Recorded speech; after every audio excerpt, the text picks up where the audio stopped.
삼성전자와 SK하이닉스, 실적은 역대급인데 주가는 왜 이 모양이었을까요? 그동안 개미들 피말리며 주가를 짓눌러온 그 더러운 세력의 정체가 매부쇼를 통해 드디어 까발려졌습니다. 레버리지 ETF는 미끼에 불과했다는 충격적인 진실, 지금 영상에서 직접 확인하시죠. 영상 시작 전 구독 부탁드립니다. 주가 누르기 방지법 관련 이야기부터 좀 하고 가도록 하겠습니다. 이거 솔직히 우리 최영진님은 좀 알아요? 기업에서 상속이나 이제 증여할 때 세금을 조금 덜 내기 위해서 주가를 일부러 좀 낮추기 위해서 뭐 매도를 막 한다든지 그게 주가 누르기 아닙니까? 그걸 못하게 하는 법안이 이번에 나온 거 아니에요? 뭐 얼추 비슷하긴 한데. 비슷한가요? 뭐 자세한 것까지는 오늘 배우려고 왔습니다. 그럼 나도 이제 배우는데 예. 일단은 그 상황을 먼저 제가 간단하게 설명하고 이제 디테일하게 한번 배워볼게요. 네. 재벌들은 어차피 주식을 엄청 많이 갖고 있는데 네. 어차피 이 사람들은 이걸 팔아갖고 우리처럼 뭐 아이폰 사고 이런 짓 안 하거든. 당연하죠. 이 사람들은 네. 이 주식을 내가 차익을 실현할 목적이 아예 없어. 오직 그냥 회사를 지배하는 용도로만 네. 주식을 갖고 있습니다. 네. 그래서 오히려 주가가 오르면 자식들한테 상속할 때 상속세를 많이 내야 돼서 오히려 불리해. 네. 주가가 오르면. 그렇죠. 그래서 일부러 의도적으로 주식을 눌러왔습니다. 뭐 예를 들어서 배당 많이 안 하고 네. 그러면 주가 뚝뚝 떨어질 거 아니야. 배당 많이 안 하고 뭐 자사주 같은 거 소각 안 하고 이따위 행동을 해갖고 예. 주가를 막 눌러왔다고. 그러니까 개인 투자자만 죽어나는 거야. 맞습니다. 이렇게 해왔습니다. 네. 그래서 이것을 막기 위해서 주가 누르기 방지법을 좀 만들어야 된다는 요구가 많았어요. 근데 이번에 재정경제부가 주가 누르기 방지법을 내놨어. 네네. 내놨는데 이거는 오히려 지금 장난한 거야. 그래서 이 이야기를 나눠보고자 하는 겁니다. 현행은 어떠한지, 정부안은 어떠한지, 그래서 어떻게 보완을 해야 되는지 그거 자세하게 설명 부탁드립니다. 네, 얼추 설명이 됐는데 조금 더 맥락을 이해하셔야 될 것 같아요. 그렇습니다. 문제의 본질로 가려면요. 네. 방금 말씀 주신 것처럼 상속이 이제 사실은 관건인데 예를 들어서 우리가 비상장 회사가 있다고 한번 생각해 볼게요. 네. 주식회사 매불쇼, 주식회사 최욱이 있다고 해볼게요. 네. 예, 지금 비상장이에요. 그런데 이게 회사가 만약에 한 100억 정도 하는 회사다, 가치가. 네. 근데 이제 최욱이 예를 들어서 자식에게 이 회사를 물려줘야 되겠다라고 하면은 상속세를 얼마 낼까요? 그냥 대충 50% 낸다고 해볼게요. 50%. 예, 대충. 비율이 중요한 게 아니니까 지금은. 그러면 50억 정도의 세금이 나오겠죠? 기업 가치가 100억이니까 50억 세금 내야지. 그렇습니다. 그러니까 비상장일 때는 그냥 회사의 순 가치. 이거 얼마짜리야? 그러면 매출 얼마고요? 예. 영업이익 얼마 나고요? 남은 계약 얼마 있고 건물 얼마 있습니다라고 해서 순 가치를 계산하는 방식이 있습니다, 이미. 이걸 아셔야 됩니다, 기본적으로. 오케이. 자, 그런데 이상하지 않죠? 원래 가치 있는 자연스럽지. 차 얼마인데 2천만 원짜리예요. 다이아몬드 반지 얼마야? 뭐 1억짜리예요. 그거 상속하면 반 세금 내. 5천만 원 내. 우리가 그 얼마짜리를 원래 제 가치를 평가하는 거니까요. 좋아. 이게 정상입니다. 그런데 이 비상장 주식회사 최욱이 상장이 되는 순간 갑자기 방법이 바뀌어요. 너 실제로 가치가 얼마나 돼? 이걸 안 따집니다. 안 따지고 상장되는 순간 그냥 무조건 주가로 계산해 버려요. 이게 가장 큰 변화의 포인트입니다. 왜냐? 이런 이론이 바탕이 돼 있는 거예요. 내가 얼마인지를 굳이 계산할 필요가 없다. 시장에서는 공정하고 가장 합리적으로 계산되는 게 결국에는 주식의 가격이다. 네. 라는 전제 조건 하에 주가를 그냥 공정가액으로 믿어버리는 거죠. 우리가. 자, 그렇게 해서 만약에 원래 순가치가 100억짜리 회사인데 상장이 됐으면 이론적으로는 시총이 100억이 돼야 되겠죠. 주식 가치가 100억이 돼야 돼야 됩니다. 예. 그러면 문제 없죠. 똑같으니까. 자, 그런데 이제 여기서부터 이제 문제가 그럴 때 이제 되는 거죠. PBR 1이라고 하죠. 맞습니다. 예, 근데 PBR. 이제, 그런데 이제 좀 전에 최욱 앵커가 설명했던 것처럼 주가가 순가치에 그대로 이론적으로 한치 오차 없이 수렴하는 게 아니고 어떤 때는 순가치보다 훨씬 올라가죠. 이 회사 미래가 좋을 것 같아요. 좀 그렇죠. 올라갑니다. 올라가. 그런데 방금 말씀 주신 것처럼 야, 이 회사는 안 좋을 것 같아. 라고 하면 순가치보다 내려가 버려요. 내려가 버리지. 주가가 내려가요. 그러면 대주주 입장에서는 가만히 있어봐. 순가치를 안 따지고 주가만으로 상속세금이 걸려? 그러면 내가 회사의 주가만 누를 수 있다면 누르기만 하면 상속세가 줄잖아. 계속 줄어. 그 유인이 생기는 거예요. 그래서 비상장일 땐 상관없어요. 상장 회사로 넘어가는 순간 주가를 누르면 나는 이익을 본다. 그렇지. 이 유인이 생겨버리는 거예요. 그러네. 이게 문제예요. 그러면 여기서부터 대주주와 일반 주주의 이해관계가 달라져요. 그러네. 어차피 상장 회사면 너도 주주 나도 주주인데 너는 나보다 좀 많이 갖고 있을 뿐이지만 우리 입장은 똑같단 말이에요. 그렇지. 그런데 많이 갖고 있는 대주주는 주가가 내릴수록 이득을 보고 일반 주주들은 주가가 내리면 손해를 보면서 이 이해관계가 달라져 버려요. 달라져 버려. 굉장히 큰 모순이 생기죠. 네. 이런 거를 전제하지 못했기 때문에 상장회사는 그냥 다 주가로만 상속세를 매긴 거예요. 이 잘못됐죠, 제도가. 잘못됐어. 자, 제가 제도에 잘못된 점을 얘기하는 이유가 뭐냐면 이걸 근본적으로 바꾸려면 어떻게 되느냐. 주가 방식으로 상속세를 계산하면 안 된다는 거예요. 그렇지. 전혀 다른 메커니즘으로 들어가야 됩니다. 맞아. 야, 주가가 순가치보다 낮아? 현격히? 그럼 대주주가 이익을 보지. 이거 안 돼. 그럼 어떻게 해요? 이런 예외적인 경우가 생기면 주가로 계산하지 말고 회사의 실질 가치로 계산해버려. 이렇게 메커니즘 자체를, 기준점 자체를 바꿔버리면 주가를 일부러 낮출 유인이 없어집니다. 없어지잖아. 맞는 것 같은데 진짜. 그죠? 낮출 필요가 없어요. 맞는 말 같잖아. 어차피 순가치로 세금 매기면 내가 일부러 왜 낮추냐. 그렇죠. 그럼. 주가 올라가는 게 차라리 내 재산가치도 올라가는 라고 해서 관점의 전환, 상속세를 매기는 기준점의 패러다임의 전환이 이 제도의 핵심인 거예요. 그렇습니다. 즉 주가 누르기 방지법의 핵심은 평가 방법을 주가가 아닌 다른 방식으로 할 수 있다고 열리는 게 핵심이에요. 그렇지. 예. 자, 그래서 나온 지금까지 발의됐던 여러 법률의 대부분의 아이디어는 뭐냐면 주가가 순가치보다 낮은 경우에 그냥 순자산 가치로 계산해버려. 이게 핵심이에요, 핵심.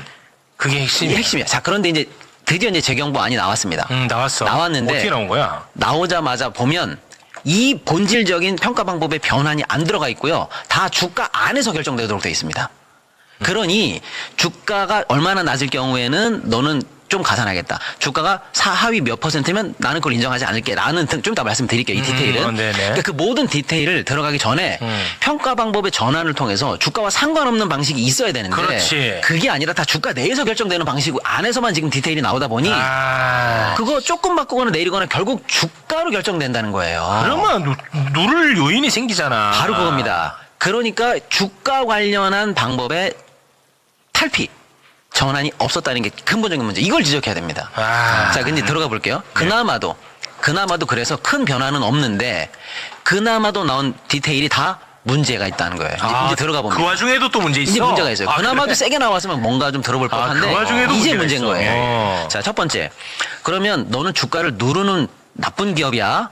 라고 판정을 내려야 되잖아요. 어떤 거를 눌렀다고 판단할 그렇죠. 거냐. 그 기준이 3개입니다. 이번에 나온 건 3개밖에 없어요. 꼴랑 3개입니다. 3개를 말씀드려 볼게요. 네. 어려운 얘기는 빼고 쉽게만 말씀드릴게요. 자, 코스피 기준으로 너의 순자산 가치 PBR이 코스피 기준으로 하위 25% 미칠 경우, 코스닥 같은 경우에는 하위 10% 미칠 경우, 그러니까 1등부터 100등까지 있다고 하면 코스피 기준으로 75등 밑, 76, 78, 79부터 100등까지 꼬레비. 코스피 기준으로요. 코스닥 기준으로 하면은 90등 밑, 91, 92, 93, 100등까지. 여기에 걸린 회사면 너 주가 누른 회사에 내가 일단 체크할게 라는 거예요. 이게 첫 번째 기준이에요. 오케이. 자, 들어보시죠. 이게 왜 문제인가? 하나씩 말씀드려요. 이게 왜 문제인가? 자, 상속증여세법이거든요. 결국에는요. 방금 우리가 말씀드리는 그렇지. 것들이. 상속증여세도 세법이잖아요. 세법은 조세 법률주의라 법률에 명확하게 내가 과세 대상이 되고 몇 프로 확률로 세금이 나가는지를 알아야 됩니다. 그런데 방금 뭐라고 그랬어요? 순위에 따라 결정되죠. 순위. 내가 내 회사 주가를 몇으로 눌렀든 실제로 내 회사의 PBR이 얼마나 낮든 높든 그거랑 상관없이 순위가 이번에 우리 회사가 상속세를 내야 되는데 너가 꼴등에서 74위에 해당됐다 그러면 나는 면제다 이렇게 되는 거죠. 근데 나는 똑같은 회사인데 너 이번에 76등 됐대. 밑에서 76등인 거죠. 그러니까 그러면 너 이제 주가 누르기 방지에 해당되는 회사래. 순위에 따라서 상대적으로 결정되기 때문에 명확성이 없어요. 그건 문제야. 조세 법률주의 명확성이 위배됩니다. 위헌 시비가 걸릴 가능성이 있어 보여요. 그러네. 자, 그다음 순위에 따라 결정되니까 내가 74등만 하면 면제잖아요. 주가 누르기 방지 회사로 찍히지가 않잖아요. 근데 지금 보니까 75위쯤 돼. 좀 있으면 상속이 벌어질 것 같아. 그러면 조금만 올리면 됩니다. 그러네. 빠져나갈 길이 훤히 보여요. 그러면 안 돼. 예. 절대값으로 니네 회사가 원래 순가치가 100인데 주식회사 채우기 왜 갑자기 지금 너 50억밖에 평가를 못하고 있어? 주가가 왜 이렇게 빠졌어? 시청률 더 올려? 이렇게 노력하면 되는데 그런 게 아니고 수많은 유튜브 중에서 몇 위야? 요거만 따지니까 순위만 따지니까 야 이번에 좀 섹시한 얘기 좀 해가지고 조회수 조금만 올려볼까? 그러면 바로 순위 올라가지. 그러면 나 면제. 이해되시죠? 오케이. 절대적 기준이 아니라 순위에 따라서 기업을 판별하니 빠져나갈 길이 너무 쉽다는 거예요. 빠져나갈 길을 불명확하기도 하고 빠져나가기 너무 쉬워요. 순위만 넘어가면 되니까요. 그러네. 자, 이게 이제 첫 번째 기준의 문제고요. 두 번째 기준은 그러니까 주가 누르기 방지 회사로 찍혀야 되니까. 찍히면은 그 찍힌 회사는 이제 가산한다는 거지. 좀 이따 그 페널티도 얘기할 거예요. 일단 그러니까. 대상이 돼야 될 거 아닙니까? 오케이. 넌 나쁜 회사 이렇게 찍어야 되는데 찍히는 조건 첫 번째가 순위에 따라 결정되니까 문제다. 두 번째, 찍히는 회사의 조건 나쁜 짓을 했을 경우. 근데 그 나쁜 짓이 뭐냐? 중복 상장, 교환 사채 발행 같이 주가에 딱 부정적인 영향을 주는 행동을 1년 안에 했을 경우. 요거예요. 업데이트 들어보면 나쁜 행동을 한 나쁜 사람이니까 찍어도 될 법하잖아요. 예, 좋은 것 같은데. 그런데 중복 상장이나 교환 사채 발행 금지 같은 것들은 이미 지금 다른 조항에 다 들어가 있어요. 그러니까 마치 새롭게 우리가 주가 누르기 방지 행위를 새롭게 규정하기 위해서 추가적인 제재 수단을 강구한 것처럼 보이지만 하나만 한 얘기입니다. 하나만 한 얘기였어. 네, 이미 하나만 한 얘기예요. 이거는 빼라. 생색내기입니다. 빼라 재경부. 이거 별거 아니에요. 아무것도 아니에요. 우리 뭐 바본 줄 아나. 자, 세 번째. 이 대상에 찍히기 위한 세 번째 조건이 뭐냐면 좀 어려운 말인데 그냥 쉽게 말씀드릴게요. 그냥 뭐 6개월, 1년, 2년 단위로 일단 평가를 해서 그 기간 내에 최고액이 있을 거 아닙니까? 지금 주가가 만약에 뭐 10,000원이었는데 한 1년 전에는 한 30,000원이어서 그럼 그게 최고 주가죠. 자, 상속이 일어나거나 증여가 일어나는 그 시점 대비했을 때 그 1년, 2년, 3년 안에 있었던 그 기간의 최고가보다 30% 떨어진 회사. 이러면 체크 나는 거예요. 30%만 떨어지면 너 체크. 이렇게 되는 거예요. 언뜻 들어보면 야 30%나 빠졌으면 주가를 누른 거 아니야? 라고 체크할 법한데 한데 문제는 뭐냐면 지금 기준으로 보면 상속이 발생하잖아요. 아까 현행도 물어보셨으니까. 근데 현행 기준은 어렵지가 않아요. 현행은 아예 규정이 없다시피 하니까. 지금은 상속이 발생하면 앞으로 2달, 뒤로 2달, 4달만 체크해요. 주가를? 예, 주가를. 지금 4달만 체크하거든요. 그런데 이거는 뭐예요? 많으면 3년까지 체크한다는 거예요. 그러면 주가 누르기라는 행위를 할 정도로 영악하게 머리를 쓰는 회사면 5년 전부터 하지. 그겁니다. 더 많은 기간을 누르게 돼요. 아니, 당연하지. 3년 내내 누르게 됩니다. 그리고 상속을 언제 할지는 내가 잘 알잖아. 그렇습니다. 그러니까 이게 언뜻 보면 야 고점 대비 30% 빠진 회사는 다 나와 하는 것처럼 보이지만 그 전부터 눌러놨으면. 전부터 누르는 겁니다. 재경부. 네. 바보 아닙니다, 우리. 그렇죠. 그러니까 우리 박시동 끼고 합니다, 방송. 그러니까 오히려 주가를 더 많은 기간 누르게 된다는 부작용이 생겨요. 이해되시죠? 그렇지. 그걸 할 사람들이니까. 그럼 개인 투자자들은 더 오래 눌려. 더 오래 눌립니다. 와. 자, 이렇게 해서 너 주가 누르기 회사야 라고 찍는 규정 3개가 나왔는데 3개가 다 오히려 피하는 방법을 알려주고 도망갈 길을 열어주고 하나만 하는 규정을 열어주고 그것 때문에 오히려 더 누르게 되는 상황이 오히려. 생긴다라는 게 지금 현재 비판이고요. 자, 그럼에도 불구하고 해당이 됐다 쳐요. 그러려면 한 단계가 더 들어가요. 얘네들을 데리고 한 단계가 더 들어가요. 더 들어가는데 어떻게 들어가느냐. 국세청 안에 평가심의위원회를 열어서 심의를 한 번 더 받도록 해놨어요. 이 심의에서 그럼 뭘 정하냐? 아까 이 규정을 적용받았다는 거예요. 예를 들어서 너 꼴등으로 뭐 밑에서 너 주가 누르기 회사로 결정됐다. 그럼 들어와봐. 한번 필터를 더해. 한 번 국세청에서. 필터를 더 받아요. 근데 그 필터를 받는 이유가 뭐냐? 주가 누르기에 고의적 목적이 없었다는 걸 소명하면 너 무죄 이렇게 판단한다는 거야. 아니 그 재벌들이 그거 또 좋은 변호사 써갖고 다 빼겠지. 바로 그겁니다. 이거는 법률적 서포트 또는 로비의 서포트를 그냥 열어놓는 거다라고 우리가 비판할 수 있죠. 그렇게 비판해? 그럴 수 실제로? 있죠. 당연하죠. 왜냐하면 법률적으로는 목적, 고의 이걸 입증하기가 사실 굉장히 어려워요. 아니 제가 회사의 경영 판단 때문에 자사조정 청각 안 했습니다. 뭐 경영 판단 때문에 교환사채 발행했습니다. 그 말장난은 고의 아닙니다. 네. 이러면 넘어갈 수 있어요. 그치? 그렇죠. 그러니까 법률적 요건이 명확하지가 않고요. 로비나 소명으로 기회를 빠져나갈 길을 열어줬어요. 재경부 로비 시장 열어놓은 거 들켰다. 네. 자, 이렇게 힘들게 꾸역꾸역해서 겨우 몇 개 회사를 건졌다 해볼게요. 너는 진짜 이번에는 못 빠져나갔다. 너 주가 누르기 일부러 한 회사다라고 하면 이제 페널티가 들어가야 될 거 아닙니까? 근데 아까 우리가 처음에 검토했던 건 뭐예요? 너 주가 눌렀으니까 실질 가치로 과세할 거야. 그러면 확실하잖아요. 그렇지. 근데 이번에 페널티가 뭐냐? 이게 이제 문제라는 거예요. 뭐야? 문제가 뭐냐? 누른 값 있죠. 누른 값. 현재 값이 어쨌거나 누른 거잖아요. 현재 값이 누른 거예요. 눌렀으니까 해당됐잖아요. 그렇지. 누른 값에 30%만 가산합니다. 그러니까 1조짜리 회사를 극단적으로 1,000억으로 후려쳤다고 쳐볼게요. 1,000억까지 눌러놨어. 눌렀습니다. 1,000억으로. 그러면 너 세금 얼마 내야 되는지 알아? 1,300억으로 놓고 우리 계산한다. 1,300억? 예, 30% 가산. 아니 9,000억을 눌러놨는데. 그렇죠. 현재가의 30% 가산이에요. 누른 거에 30%. 누른 거에 30% 가산. 그러니까 1,300억에 그러니까 쉽게 말하면 1조짜리 회사를 만약에 상속하면 세금이 예를 들어서 5천억이 나와야 되는데 1조짜리 회사를 1,000억으로 후려쳐놨다. 그러면 1,300억으로 계산하니까 6, 700억 정도만 세금이 나와요. 아니 그 걸려도 아무 문제 없네. 바로 그거예요. 페널티가 너무 가볍다는 거예요. 그리고 이제 다시 원론으로 돌아갔을 때 페널티도 가볍지만 페널티의 핵심으로 오는 과정 전부 다 뭐예요? 주가잖아요. 주가가 4위 몇 프로, 주가가 몇 프로, 주가가 몇 프로. 다 뭐예요? 주가 관련한 규정들로만 되어 있어요. 그러니까 제가 이렇게 말씀드릴게요. 이 모든 본질의 핵심은 주가 누르지 마를 위해서 우리가 했는데 재경부가 내놓은 답은 뭐냐? 요렇게는 하지 마 이거예요. 이해되셨어요? 그러니까 어떤 길이 위험해요. 그러면 그 길로 못 가게 하는 그게 이 주가 누르기 방지법의 핵심인데 네. 그 길로 못 가게 하는 게 아니라 길 안에 단속 카메라만 많이 설치한 거예요. 그러면 가다가 카메라 잠깐 쓰고 가다가 잠깐 쓰면 결국에는 갈 수 있잖아요. 예. 표현 좋다. 예. 그런 방식으로 입법이 되니 도망갈 길 천지고 안 걸릴 길 천지다라는 거예요. 우리가 원하는 건 그 길로 가지 마. 이거였거든요. 그래서 근본적으로 다시 돌아가면 주가 누르기 방지가 사실은 상속증여세법이거든요. 그러니까 남들이 보면 상속세를 건드리는 것처럼 보이죠. 근데 우리가 지금 상속세 세율 얘기했나요? 아니죠. 상속세 세입이 좀 늘어가지고 국가 재정에 도움이 돼야 된다. 뭐 그런 얘기하는 거 아니지 않습니까? 아니죠. 정상화죠. 바로 그거. 이거는 네. 상속증여세법을 건드리지만 결국의 포커스는 그로 인해서 주가를 누르지 않아서 주가가 정상화되기 위한 금융대책이에요. 이거는요. 네. 그래서 우리 주식시장이 이걸 바랬던 겁니다. 그렇습니다. 예. 근데 지금 재경부 안의 핵심은 뭐예요?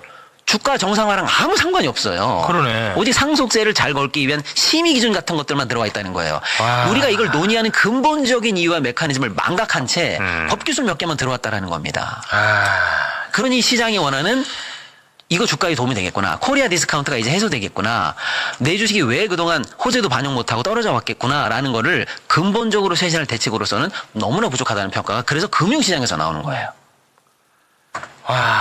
너무 아쉬운 이거는 거죠. 내가 볼 때는 이 대통령 속인 것 같이 보이거든요. 그래서 지금 나오는 비판이 당초 이제 민주당에서 논의될 때 대통령께서도 적극 동의했고 같이 막 만나서 얘기 많이 했다고 여기서 해당 의원들이 얘기를 많이 했어요. 그리고 심지어 대통령께서는 신속하게 하라고 예. 최우선 입법으로까지 맞아. 하라고 예. 멘트까지 기억하시네. 하셨습니다. 그렇지. 그런데 나온 게 지금 용두삼이처럼 나왔지 않습니까? 장난질을 한 거야. 그래서 이제 심지어는 이런 비판까지 나오는 거죠. 이거는 대통령의 본의를 호도한 관가에 또는 기업의 로비가 들어간 쉽게 말하면 정책 쿠데타 아니냐. 그렇게 보입니다. 심지어는 대통령에 대한 배신 아니냐. 그렇게 보여요. 나고까지 비판을 받고 있는 중입니다. 아니 그렇게 보이는데 나는 그러니까. 몰랐는데도 예, 그렇게 그러니까요. 보여요. 듣고 예, 보니. 맞습니다. 예. 그래서 실제로 당초 누구야 재경부 장관? 그래서 실제로 얘기를 하세요. 누군데? 실명제로 가야지. 이름 제가 까먹었어요 지금. 그분 있잖아요. 왜? 구윤철. 그렇지. 나를 알고 있었다 이름.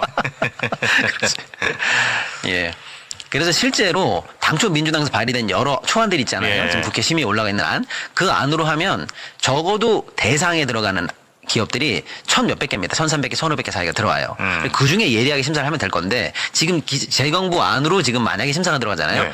100개 미만입니다. 100개 미만이든 뭐 그리고 그것도 상관없어. 걔네들도 다 피해 나갈 수 그래. 있고요. 중요한 건 그 100개 미만이 걸린다고 해봐요. 걔네들이 알아서 할 문제지. 아니, 그건 상관도 우리 없죠. 주가 정상화라는 시장 메커니즘의 정상화랑 아무 상관없이 상관없어. 돼버립니다. 이게 본질을 잊어먹은 정책이라는 거예요. 제 말씀은.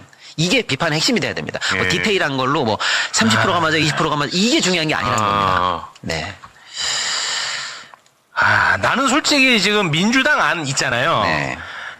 나는 민주당 안도 내성에는 안 차요. 네. 민주당 안이 그러니까 기업 가치보다 주가를 그러니까 PBR 네. 0.8 1 미만으로. 1 미만으로 예. 눌러오는 경우 네. 0.8 미만으로 눌러오는 경우는 기업 가치로 과세한다가 아마 맞아요. 방향성일 거예요. 네네네, 맞죠? 맞습니다. 네. 근데 나는 그것도 나는 내성이 안 차. 왜냐?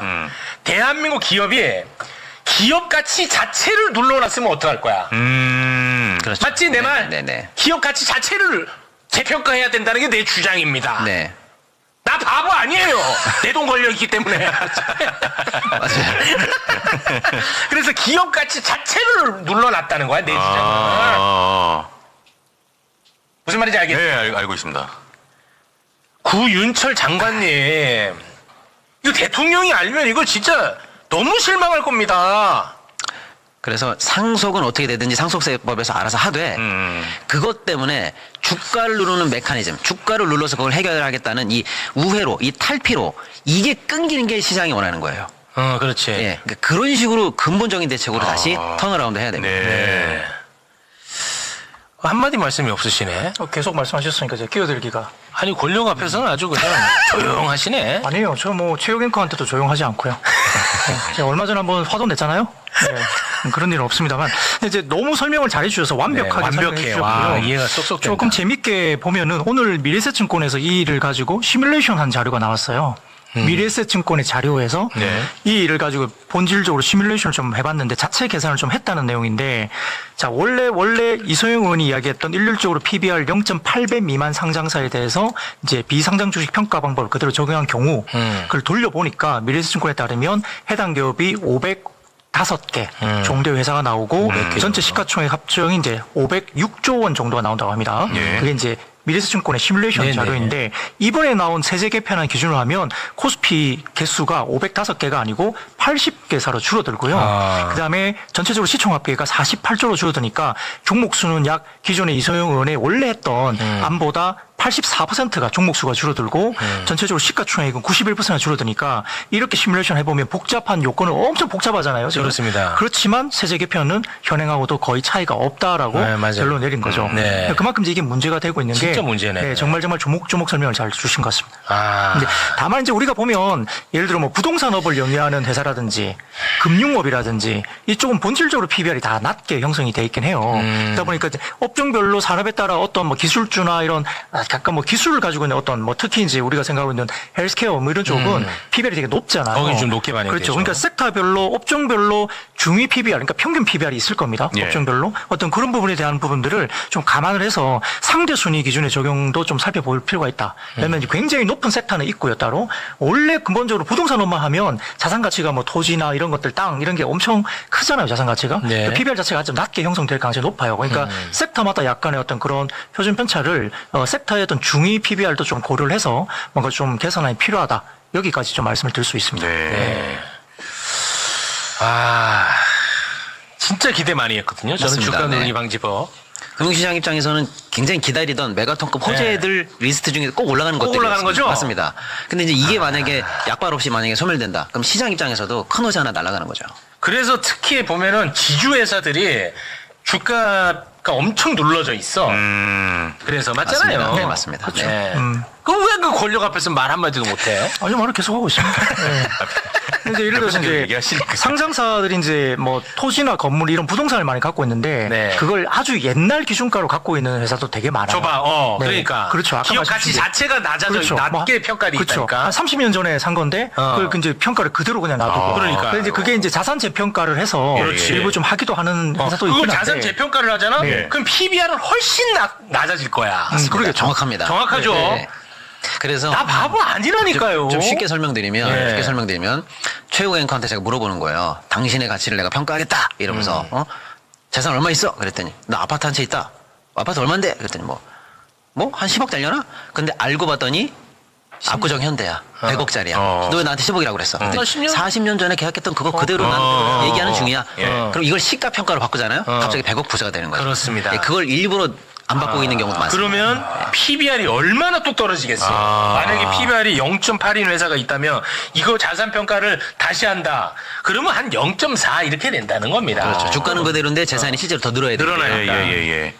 자산 가치 대비 주가 가치니까 PBR. 그렇죠. 네. 많이 한다. 많이 알아요. 고영철 장관님, 저 바보 아닙니다요. 그러니까요. 제가 출연한 뒤에 많이 달라졌어요. 자, 빠르게 저희가 지금 오늘 또 3부에서는 너무 또 흥미로운 이야기가 준비가 돼 있기 때문에 오늘 주식 시황 좀 한번 좀 살펴볼까요? 네, 코스피가 지금 6,296포인트로 4.58% 하락 또 마감했고요. 떨어졌어. 코스닥은 801포인트대로 플러스 0.16% 코스닥은 올라왔습니다. 뭐 외국인들이 4조 정도 팔았고 개인들이 4조 정도 받았고요. 오늘 그래도 어제 제가 그 자료로 보여드린 게 역시 이제 그 삼성전자, 하이닉스, 솔림이 좀 완화되면서 다른 종목 섹터군으로 많이 돌아가면서 네. 좀 천천히 지수가 가더라도 종목이나 이런 것들 좀 건강해지면서 좀 다른 쪽이 많이 움직일 거다 말씀을 드렸는데 오늘도 보면 금융주 뭐 이렇게 은행이나 보험주라든지 통신주, 그다음에 건설주, 그다음에 음식료, 그다음에 호텔, 화장품, 미용기기, 컨텐츠, 바이오 뭐 이런 것들 다 올라왔거든요. 2차전지 올라왔고요. 올랐어요. 이런 섹터들이 다 올라왔어요. 그래요? 급등도 많이 했습니다. 종목들도. 아, 그래요? 네, 그래서 생각보다 굉장히 좋은 흐름이 나타났고요. 반도체는 많이 떨어졌나 보구나 그러면. 네, 하이닉스가 좀 더 많이 떨어졌고 전자도 조금 밀리기도 했습니다. 아. 근데 이제 오늘 이슈가 좀 된 게 특히 이제 네? 반도체 이야기를 좀 하이닉스 10% 떨어졌어. 네, 10에서 11% 정도 빠졌죠. 아, 그만하자. 아. 자, 근데 제가 이 반도체가 빠진 이유가 한두 가지 있긴 한데 그 가운데 저희가 주주하는 정책 좀 빨리 냈으면 좋겠다. 예, 제가 계속 예. 말씀드리잖아요. 예, 예. 그래서 로이터 통신에서 이 두 회사에게 전문을 보내요. 야, 너희들 어디 갈 거냐? 주주하는 정책 어떻게 발표 안 하냐? 음. 뭐 내용 있으면 좀 줘. 그랬더니 거기에 답신을 합니다. 두 회사가. 오. 답신을 이렇게 합니다. 자, 삼성전자는 이렇게 표현해요. 지속 가능한 방식으로 주주환을 강화하는 방안을 모색 중에 있고 조만간 very soon 세부 내용을 공유할 것으로 기대한다라고 이제 답장 성명서를 보냅니다. 나쁘지 않은데? 나쁘지 않아요. 그런 대로 나쁘지 않습니다. 근데 경쟁사인 하이닉스는 전달한 별도 성명이 어떻게 나왔냐면 올해 말까지. 그러니까 우리가 ADR 상장하면서 콰이어트 기간이 있어서 이번 네. 25일인가 지나고 나면 네. 이제 좀 발표를 하겠지라고 맞아요. 사실 좀 설레발인가? 어쨌든 빨리 하도록 사람들이 다 기대를 했잖아요. 기대했잖아요. 근데 이제 그 내용을 보면은 별도 성명에서 올해 말까지라는 게 표현이 들어갔고요. 올해 말까지 구체적인 주주환원 계획을 준비하고 있고 유의미하게 확대할 거다라고 말은 했습니다. 물론 주주환을 유의미하게 할 거다. 근데 시기가 문제잖아요. 시기가. 네. 올해 말까지라고 나오니까 이게 좀 실망을 한 것 같고요. 거기다가 이제 로이터 통신이 거기에 대해서 딱 꼬집어서 이야기를 합니다. 지금 그 LXEG 데이터 로이터 계산에 따르면 삼성전자와 하이닉스의 연말 기준 순연금이 2,630억 달러입니다. 이게 얼마나 큰 금액이냐면요. 엔비디아의 예상 순연금이 1,020억 달러밖에 안 돼요. 그 지금 삼성전자 하이닉스가 엔비디아의 2배 이상의 돈을 갖고 있어요. 아, 돈을 갖고 있는 네, 게. 어마어마한 돈입니다. 네, 그리고 엔비디아를 제외한 우리가 M7이라고 하잖아요. 엔비디아를 제외한 M7에 엔비디아 빼고 나머지 6개의 기업의 현금을 다 합친 규모보다 더 커요. 와. 돈이 엄청나게 많은 돈이 2,630억 달러가 이제 누적되어 있습니다. 그럼 뭐 할 건데? 글쎄요, 뭐 투자를 하겠다고 바로 하겠죠. 그 질문이에요. 예, 예. 예, 뭐 할 근데 건데. 예. 이게 주주환원 확대가 계획에 막 안 나오면 어떤 생각할 수 있냐면 경영진이 네. 지금 돈을 엄청 벌고 있잖아요. 네네. AI 호황 때문에 네. 향후에 어떤 그 이 업황에 대해서 안 좋게 보나? 내가 지금 돈을 움켜쥐고 있는데 좋을 거면 마치 보험금처럼. 네, 좋을 거면 막 이렇게 주주환원 하고 적절하고 우리 계속 몇 년 동안 돈 벌 거야. 걱정 없어. 이렇게 할 수 있잖아요. 네네. 근데 내가 돈을 엄청 갖고 있는데 향후에 수익의 지속 가능성에 대해서 확신이 없으니까 불안한가? 움켜쥐고 있다가 이제 꺾이면 이거 우리가 시설도 하고 나중에 써야 되니까 이거 내놓기가 좀 그래? 이러면서 보수적으로 갈 수밖에 없지 않냐 이러다 보니까 결국 어떤 업황의 신호에 대해서 확신을 못 가지는 걸로 해석할 수 있다. 그럴 수 있겠네. 네, 그게 이제 오늘 반도체 쪽에 아직 이슈 중에 하나라고 볼 수 있습니다. 그러니까 거기다 지금 마이크론 같은 경우는 잉여 현금 흐름의 100%를 주주환원 한다고 발표를 했어요. 와. 마이크론은. 근데 국내에서는 뭐 50% 정도 이야기를 현재 하고 있으니까 삼성전자도 그러니까 그것도 좀 많기는 하지만 마이크론보다 좀 처진다라고 생각을 하는 거죠. 그러니까 결국은 이런 여러 가지 부분들이 AI의 어떤 시장 심리 회복을 하려면 자본 배분에 대한 부분들이 이게 경영진조차 스스로가 업황에 대해서 자신이 없는 거 아닌가라는 뉘앙스를 계속 주고 있는 걸로 해석하고요. 네. 그리고 어차피 그렇잖아요. 우리가 좋아한다 사랑한다 말을 할래도 타이밍이 중요해요. 은근하게 좋아한다 사랑한다 내가 알고 있는데 말 안 하고 계속 있으면 어떡해요. 짜증나잖아요. 지금이거든. 실망하고. 네, 그죠? 네, 지금이에요, 그 타이밍. 그걸 해줘야 되는 타이밍에서 안 해주면 사람들은 다른 이야기를 생각을 하죠. 네. 이게 지금 아주 중요한 얘기입니다. 사실은 이제 오늘 하이닉스가 10%가 빠졌어요. 와, 너무 그 정도까지 빠질 일은 없어요. 어. 그럼 뭐냐? 물론 이제 요즘 우리 이 시장의 수급도 좀 피곤합니다만은 네. 그 수급을 그렇게 만든 실망하게 만든 쉽게 말하면 투심을 위축시킨 것도 사실은 굉장히 중요한 역할을 했다고 보는 맞습니다. 거예요. 근데 왜 실망했냐? 바로 그거예요. 주주환원 대책 관련해서 어저께 그 로이터 관련해서 연말까지라고 느슨하게 대답한 거죠. 자, 근데 이제 너무하네. 그게 이제 부장님 평가처럼 야, 쟤네들 돈 그렇게 잘 번다는데 왜 돈 안 풀어? 혹시 이번 경기에서 돈 들어오는 게 마지막이라고 생각하니까 꽉 잡으려고 하는 거 아니야? 이런 해석도 당연히 맞는 말씀이시고요. 네.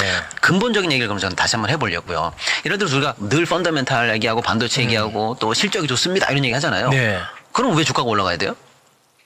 배당 많이 주니까. 바로 그겁니다. 네가 실적이 좋거나 나쁘거나 나하고 무슨 상관이야. 이렇게 따로 놀게 되면 주가하고 펀더멘탈 분석하고 무슨 상관이 됩니까? 그렇지. 주식을 살 이유가 살 없어. 이유가 없어요. 내가 주식 투자하는 것은 야, 이 돈으로 너 돈 많이 벌면 그거 나한테 배당해라. 그렇죠. 바로 그겁니다. 예. 핵심 아닙니까? 그 연결고리. 나는 투자하고 너는 그 돈으로 사업 잘하고 이익 많이 냈어? 그럼 배당해. 배당해. 또는 나에게 어떤 식으로든 주주 환원을 해. 그래 내 주주 가치가 올라가지. 네. 이게 기본적인 로직이잖아요. 그렇습니다. 이게 끊겨요 우리나라는. 아, 나 정말 최태원 정말 그러니까 지금 보세요. 미치겠다, 나 부장님 평가가 지금 어느 정도냐면 전 지구에서 삼성전자 하이닉스가 돈을 제일 많이 현재 금고에 들고 있는 회사입니다. 네. 지금 M7 회사 들어가가지고 금고 털면 돈이 없어요. 잉여 현금이 마이너스입니다. 근데 얘네들만 지금 수백 조가 지금 금고에 그득그득 쌓여 있거든요. 그리고 지금도 돈이 복사되는 중이에요. 그래서 우리가 펀더멘탈 시나리오 이상 없다고 계속 얘기하잖아요. 예. 그런데 왜 주가가 안 오르냐? 그 돈으로 나한테 링크 연결을 시켜서 나에게 주주 가치를 올려내야 주가가 오를 거 아닙니까? 그렇습니다. 그 대답을 하라는 거예요. 근데 지금 그 대답이 안 나오잖아요. 시장이 계속 왜 안 기다리고 나오는데 있는데. 최태원 씨 뭐 합니까 지금? 네. 그런데 심지어 이제 부장님 말씀처럼 오늘 주가가 빠진 샌디스크라는 회사도 있고요. 아까 이제 마이크론 얘기도 하셨습니다. 네, 그 마이크론. 회사는 우리 돈 남잖아요. 100% 다 주주 환원하겠습니다. 이 얘기를 했고요.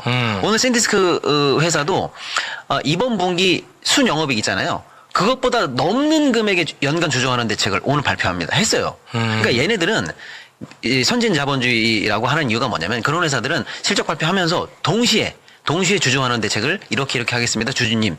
이 시장에 메시지를 내는 게 기본이에요. 기본이지. 근데 우리 이렇게 떼돈 벌었습니다라고 얘기하고 그 뒷얘기를 안 해버려 우리는.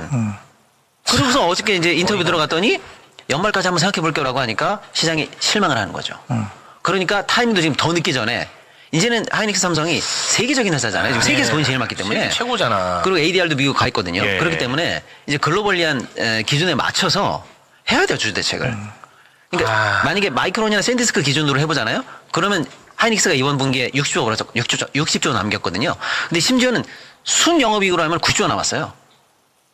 키옥사 지분 한 게 있기 그렇지, 때문에 맞아. 어쨌거나 벌어서 판 돈으로는 60조가 남았거든요. 근데 미국 기준으로 하면은요 60조 주주하는 대책을 내도 지금 모자랄 판이라는 뜻이에요. 걔네들 기준에 말하면. 예. 근데 지금 우리는 아직 빵이에요. 말을 하지 않고 있거든요. 이걸 시장에서 분명히 요구해야 됩니다. 그러니까 삼성전자는 그래도 베리순 조만간 할 거라고 한다고 했기 했어요. 때문에 근데 그래서 삼성전자는 안 씹잖아. 일단 나안 씹잖아. 일단 또 스타트를 좀 해주는 게 필요해요. 한번 보여줘야 돼. 그렇죠. 전자가 강하게 하고 나면 하이닉스도 할 수밖에 없어요. 네. 여론이 그게 보이는 거고요. 지난번에 말씀드렸던 키옥시아가 일본 쪽에 있는 회사지만 키옥시아도 이번에 실적을 미스했습니다만 네. 다음날 바로 급등이 나온 게 주주환원이 강력하게 나왔다. 네. 그게 일본도 그렇게 하고 있어요. 그렇습니다. 한국이 그렇게 따라가는 건 좀 이상하고 우리도 해야 된다. 최태원한테 왜 한마디도 못해? 아니, 이거 진짜 권력자한테 왜 말을 못해? 나는 뭐 이렇게 얘기하면 좋은 줄 압니까? 나도 SK 관련해가지고 광고 받고 싶어요. 광고요? 예. 아, 예. 반도체 광고 하고 싶어요. 저 이번에 반도체 바꿨어요. 하고 싶다고. 유쾌하네. 최태원 씨 뭐합니까 진짜? 뭐 사놓으면 우상향한다고 말만 하고 본인 막 이번에도 또 주식 사고 그랬더만. 그거 왜 주식 산 거예요? 최태원은 갑자기 자기 돈으로. 이게 이제 그런 그러니까 메시지를 시장에다가 낸다. 나도 삽니다. 소꿉놀이 합니까? 그렇죠. 여기까지는 잘했는데 진짜 그거는 예고편이었고 본편이 나와야 되죠. 나와줘야지. 그러니까 삼성도 지금 사장이 자사주를 일부 샀어요. 개인 지분으로. 근데 그 샀던 매수 단가보다 지금 오늘 가격이 더 떨어졌어요. 아, 실패했네. 그러니까 시장이 그 정도 예고편은 잘했지만 맛배기였고 빨리 본편을 보여달라고 지금 얘기하는 거예요. 그렇습니다. 자, 이제 우리가 개인 투자자들도 이제 임시주총 요구를 지금 하고 있습니다. 삼성전자 쪽에다가 특히. 네. 그래서 지금 그 개인 투자 플랫폼의 액트라고 ACT 액트라는 곳이 있다고 하는데 이쪽에서는 이번 주에 삼성전자 임시주총 개최하고 320억 달러 정도의 자수주 매입 캠페인이 또 시작됐다고 해요. 그러니까 개인 소액 투자자 일어나야 됩니다. 그런 것도 일어나야 돼. 필요하고요. 의견들을 계속 주고 이게 해외 경쟁사보다 너무 주주 환원이 안 되고 있고 미국 같은 경우는 주식을 계속 이제 소위 말하면 바이백이라 해가지고 자사주를 사서 소각하고 그러면서 주식 수를 줄여요 계속. 그러면서 이제 돈을 버니까 주가가 계속 주식 수는 주는데 돈을 버니까 계속 주가가 장기로 올라가거든요. 근데 한국은 계속 증자를 하거나 자꾸 뭐 중복 상장을 하거나 계속 이제 물적 분할을 하거나 막 이러잖아요. 네. 실제 하이닉스 같은 경우도 ADR 상장 자체가 유중에 해당하는 부분도 있기 때문에 네. 주식수가 늘어나는 거예요. 희석이 되죠. 근데 주주 환원도 없다 이러면 주가가 올라갈 동인이 없고 외국인 그렇습니다. 입장에서는 이 주식을 살 이유가 없죠. 이유가 없죠. 그러니까 외국인이 어쩌게 했어요? 하이닉스 이야기할 때 ADR 사라. 본주 사지 말고. ADR이 훨씬 비싸잖아요. 가격이. 근데 차라리 ADR 사고 왜냐하면 업황은 좋으니까 ADR 사고 한국에 있는 본주 사지 마라. 이렇게 나오는 것들도 결국 거기에 방점이 좀 외국인 눈에는 그렇게 보일 수밖에 없죠. 네. 그러니까 그게 주가의 차별화가 결국 디스카운트 요인이 계속적으로 좀 유지가 되는 거니까 알겠습니다. 뭐 바라건대 삼성이 좀 먼저 좀 공격적으로 빨리 최대한 빨리 어떤 주주 환원을 좀 강력하게 내주면 네. 하이닉스도 거기에 따라서 어떤 분위기가 좀 바뀔 수 있다 이런 생각도 좀 해봅니다. 예. 근데 이제 오늘 매불쇼 댓글 보니까 이게 쉽지 않겠어? 보니까 참 희한한 게 재벌을 좋아하네. 최욱이 너가 뭔데 재벌한테 그렇게 말 싸가지 없이 하니? 아이, 야, 안 되겠다. 더 눌러라, 주가 더 누르고 쭉쭉 눌러라. 안 돼. 방법이 없어. 이상하게 그 재벌들을 좋아해. 아 그래요? 왜? 나는 이해가 안 갑니다. 솔직히 말하면. 와, 자꾸 존니 부르라고 하는 건 누구야? 계속 존니. 여러분 이해하세요. 예민해서 그래요. 존니는 야 존보 계속 오랫동안 투자하라고 하는데 우리나라 시장이 그게 맞냐 지금? 이거부터 해결하고 존니를 불러야지. 계속 그 존니 부르라고 하고 있어. 네. 이거 봐 이제 계속 존니 부르라. 여러분 이해해주세요. 예민해서 그렇습니다. 돈이 걸려가지고. 고맙습니다. 네. 자, 그럼 오늘은 여기서 좀 마무리 짓겠습니다. 저희가 또 3부에서 나 기대돼. 3부. 오디세이 얘기를 좀 보겠습니다. 오디세이 어쨌든 보셨어요? 뭐 아니요 저는 예약을 했습니다. 아, 예. 다음 주 목요일 날 예약을 네. 했습니다. IMAX로 꼭 보는 게 좋을 것 같아요. 맞아요. 그래도 뭘 좀 알고 보셔야지 그냥 무턱대고 보시면. 아, 그렇죠. 그래서 오늘 방송 꼭 봐주시기 바랍니다. 아, 감사합니다. 오디세이 최고 권위자가 우리나라에 살고 있어요. 네. 네. 몰랐습니다. 몰랐죠? 네네. 그 오늘 그 교수님이 오십니다. 아, 예. 네. 그- 오늘 방송 너무 꼭- 기대됩니다. 너무 기대됩니다. 저도 영화를 너무 좋아하는데 네. 역사적인 배경이 있어서 되게 그렇습니다. 관심이 올라가는 거예요. 고맙습니다. 자, 그럼 두 분과는 여기서 인사 나누겠습니다. 두 분 대단히 고맙습니다. 감사합니다. 네, 고맙습니다.